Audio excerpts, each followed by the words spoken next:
ఒక గ్రామంలో ఒకే ఇంట్లో ఇద్దరు తోటికోడళ్ళు ఉండేవారు. పెద్ద కోడలు సరోజ, చిన్న కోడలు లత.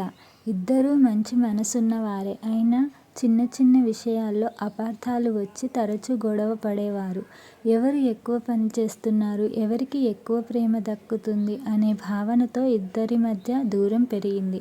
ఒకరోజు వారి అత్తగారు ఇద్దరినీ పిలిచి, ఇల్లు ఆనందంగా ఉండాలంటే ప్రేమ, సహనం, పరస్పర గౌరవం చాలా ముఖ్యమని చెప్పారు. కానీ ఆ మాటలను ఇద్దరూ పెద్దగా పట్టించుకోలేదు. కొన్ని రోజుల తర్వాత అత్తగారికి ఆరోగ్యం బాగోలేకపోయింది. ఇంటి బాధ్యతలన్నీ ఇద్దరు కోడళ్ళ మీదనే పడ్డాయి.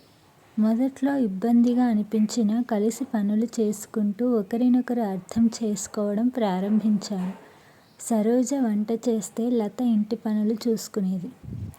లతకు ఏదైనా అవసరమైతే సరోజ వెంటనే సహాయం చేసేది. అలాగే సరోజ అలసిపోతే లత ఆమెకు తోడుగా నిలిచేది. ఒకరోజు అత్తగారు కోలుకున్న తర్వాత ఇద్దరూ కలిసి ఇంటిని ఎంతో చక్కగా చూసుకోవడం చూసి చాలా సంతోషించారు. మీ ఇద్దరూ కలిసి ఉంటే ఈ ఇంటికి ఎలాంటి కష్టం రాదు.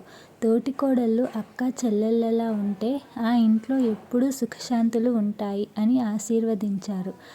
ఆ రోజు నుంచి సరోజ, లత ఒకరిపై ఒకరు అసూయ పడకుండా ప్రేమగా మెలిగారు. పండుగలు, శుభకార్యాలు, కుటుంబ బాధ్యతలు అన్నీ కలిసి నిర్వహించారు. వారి అనుబంధాన్ని చూసి ఊరంతా ప్రశంసించింది. కుటుంబంలో ప్రేమ, పరస్పర గౌరవం, సహనం ఉంటే ఎలాంటి సమస్యనైనా సులభంగా అధిగమించవచ్చు. తోటికోడళ్ళు కలిసి ఉంటే కుటుంబం ఆనందంగా, ఐక్యంగా ఉంటుంది.